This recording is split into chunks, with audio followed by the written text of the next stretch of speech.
a fundição. Depois da fundição, se faz a conformação mecânica. Se for em uma siderurgia, normalmente é até uma siderurgia integrada. Na hora que o material ele teve a fundição e ele está sendo transformado em um lingote, que é uma barra grossa, assim, bem grossa, normalmente quadrada, então ele já vai direto aí para a fundição. Então, ele vai para a fundição, ou ele vai para a laminação.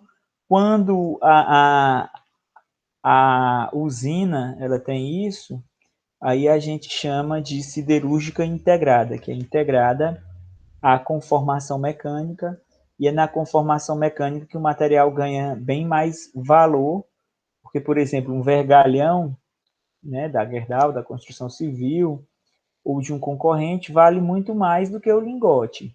Então, tem essa característica, tá? Então, a gente disse na siderúrgica que realmente dá valor ao material, dá muito mais valor ao material, é a laminação. Então, é muito mais interessante você vender sempre o material mais beneficiado possível do que vender, por exemplo, o minério de ferro, vender o lingote. Então, isso não vale muito. O que vale muito é a questão do beneficiamento mesmo do material. Então, o ideal é vender os materiais o mais beneficiados possível, se for possível. Tá? Então, eu vou apresentar aqui poucas figuras para vocês hoje, mas essas figuras elas são muito elucidativas e vou colocar também um material de aprofundamento para quem quiser estudar mais, desenvolver mais, vai poder. Esse material tem vídeos, tem uma série de coisas e é muito interessante para quem quer aprofundar. Os materiais de aprofundamento não são obrigatórios, mas para quem quer aprofundar, eles estão ali totalmente disponíveis, tá bom? Pessoal, então, o que é conformação? Conformação é amassamento, é dobra do material, certo? Então, tem alguns processos de conformação. Forjamento, ele pode ser a quente ou a frio. O que é o forjamento?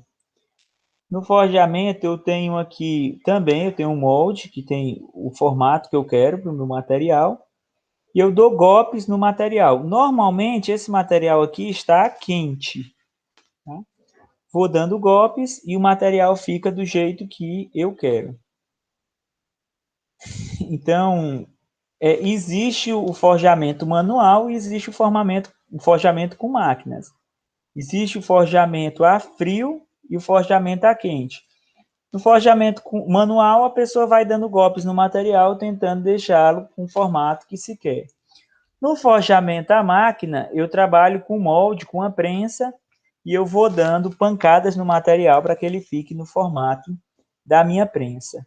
Laminação, antes de trabalhar na Gerdau, eu achava que laminação era um processo que fazia chapas.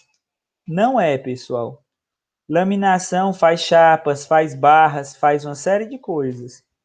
O que caracteriza a laminação, perdão, a laminação, é que o meu material ele passa por dentro de roletes, e são esses roletes que fazem a conformação mecânica do meu material, ok? Então, isso que é o processo de laminação. Além da laminação, eu tenho o processo de dobramento, eu tenho uma máquina que faz o quê? Que também dá golpes no meu material, eu tenho gabaritos, uma formazinha. Na hora que ele dá o golpe no material, o material tende a ficar com o formato do que está servindo de suporte para ele, né? Então, dobramento. Existe também a trefilação. O que é a trefilação? Eu puxo o material por dentro de fieiras. Então, ele vai passando por dentro de sucessivas fieiras, aqui são as fieiras. Ele vai passando por dentro de sucessivas fieiras na trefilação e ele vai ficando mais fino. Então, eu faço arame, faço fio por trefilação. Existe também o processo de extrusão. O que é extrusão? Eu pego um cilindro hidráulico, com esse cilindro hidráulico eu empurro o meu material, esse meu material, ele passa por dentro também de um orifício, e com esse orifício ele fica com o formato que a gente quer. Não necessariamente redondo, pode ser qualquer formato. O meu orifício é que vai dizer o formato que o meu material vai ficar. Então, também tenho estiramento, que eu conformo o material sobre uma matriz. Então, é um processo de estiramento. Embutimento, eu posso fazer uma panela, posso fazer uma série de coisas por embutimento, uma panela, um copo de metal. Então, vários processos aí podem ser feitos por embutimento. Professor, um copo poderia ser feito por fundição? Poderia, mas a gente está falando aqui de conformação mecânica, de amassar esses materiais, ok?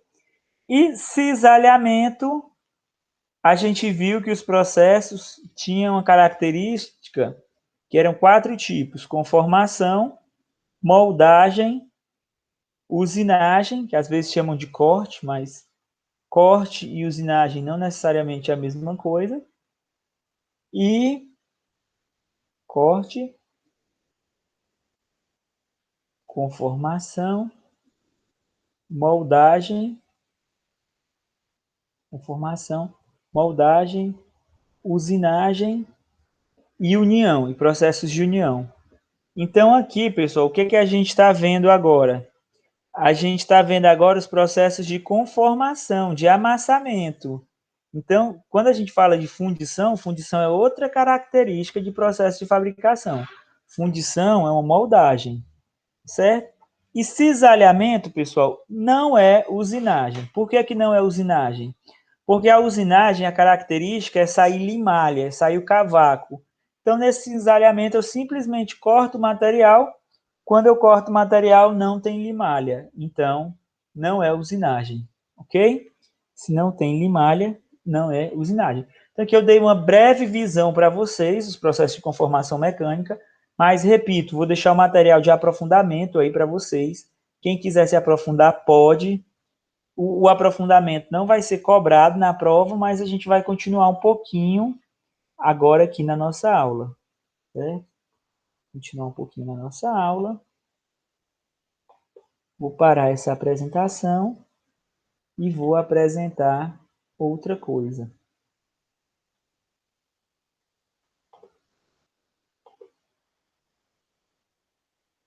Então, nessa nova apresentação, a gente vai ver um negócio chamado encruamento. O que é encruamento, pessoal? É o seguinte, ó. O material, na hora que ele começa, que tem a fundição, que ele volta da fundição, ele começa a se solidificar. Só que ele começa a se solidificar em diversos pontos diferentes. Então, à medida. Só que ele vai se solidificando de uma maneira muito regular. Só que quando ele. Só que ele começa em vários pontos diferentes. Então, quando uma parte que começou a se solidificar encontra outra, então eu tenho uma regiãozinha, essa aqui, ó, chamada de contorno do grão, certo? E a tendência é o material ser relativamente regular. Só que na hora que o material passa pela conformação, o que acontece? A tendência é que esses grãos eles fiquem achatados. Então, eles vão mudar de formato. Os grãos eles vão ficar achatados. E existe um detalhe também, pessoal. Na hora que o material ele tem os grãos achatados, ele fica bem mais resistente. Então, disse que o material ficou os grãos achatados, ficou encruado, e a consequência disso é que o material, mecanicamente, quando o material está encruado, ele fica mais resistente. Só que tem um detalhe, pessoal. Se eu conformo a quente, o meu material tem energia, uma energia térmica. E ele usa essa energia térmica para que ele volte para o formato original. Então, ele não fica mesmo ele sendo conformado, ele tem energia que ele consegue voltar para cá, ó. Ele consegue voltar para um formato parecido com antes da deformação. Ele usa a energia térmica para isso. Mas se ele for deformado, conformado em baixas temperaturas, ele continua encruado depois da conformação mecânica. Então ele vira mais resistente, mas também eu gasto muito mais energia, muito mais ferramentas para fazer o quê? Para fazer essa conformação. Então é um processo mais caro, mais complicado fazer uma conformação a frio do que uma conformação a quente, só que a característica é que o material acaba adquirindo propriedades mecânicas melhores. Isso é que é a conformação a frio. Na conformação a frio, não precisa elevar a temperatura do material antes de fazer a conformação, só que o meu material ele fica como? Ele vai ficar com os grãos achatados e vai ficar mais resistente depois. Só que também, para fazer o material, ele é um material, para fazer a conformação a frio, é um processo muito mais agressivo, o material, eu gasto muito mais energia para fazer a conformação a frio e também eu desgasto mais rápido. Minhas máquinas, minhas ferramentas têm essas características. E na conformação a quente, na hora que eu estou conformando o material, ele vai deformando os grãos. Só que ele usa a energia térmica que ele tem para ele voltar mais ou menos para o formato antes da deformação. Então, ele acaba ficando com propriedades mecânicas similares a de antes da deformação, sem que simplesmente porque eu estou conformando a quente, ok? Então, conformação a quente usa essa energia térmica para isso. Então, tem uma mensagem aqui no chat. Boa tarde. Então, vamos continuar. Então, essa é a diferença entre conformação a frio e conformação a quente. E agora a gente vai ver uma última apresentação, uma última imagem que é significativa para a nossa aula. Então, o que é isso, pessoal?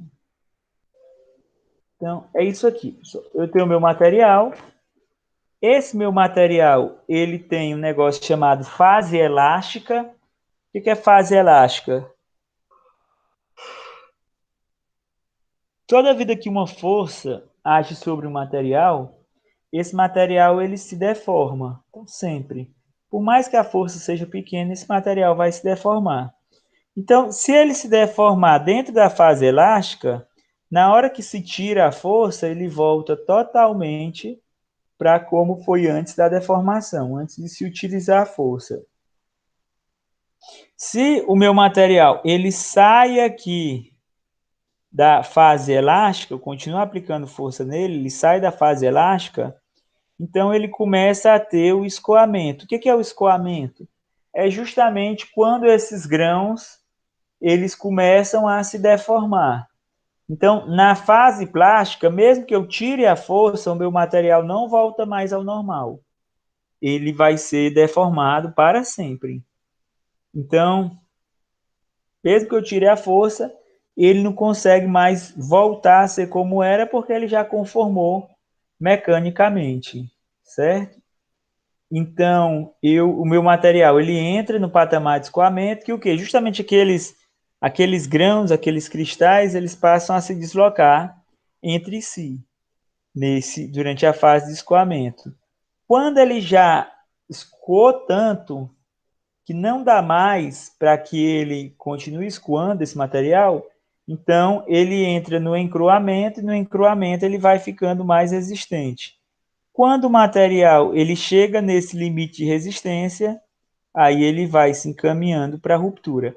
Então, se você continuar fazendo força no material depois que ele entrou na fase de encruamento, primeira fase elástica, continua aplicando força, entra no escoamento, continua aplicando força, entra no encruamento. Se ele já está no encruamento e eu continuo fazendo força, então ele entra na fase de ruptura. Então é importante que a gente dê uma olhada nesses conceitos. Eles não vão ser assim, cobrados de uma maneira muito forte, muito radical, mas é importante que você saiba e você estuda isso também em outras disciplinas, resistências materiais, você estuda isso também em materiais também. Então são assuntos aí que a gente estuda durante o curso. Não vou cobrar com radicalidade, mas é importante que você saiba de tudo isso, todos esses conteúdos. Então, vou parar aqui a apresentação, vou colocar já já a gravação dessa aula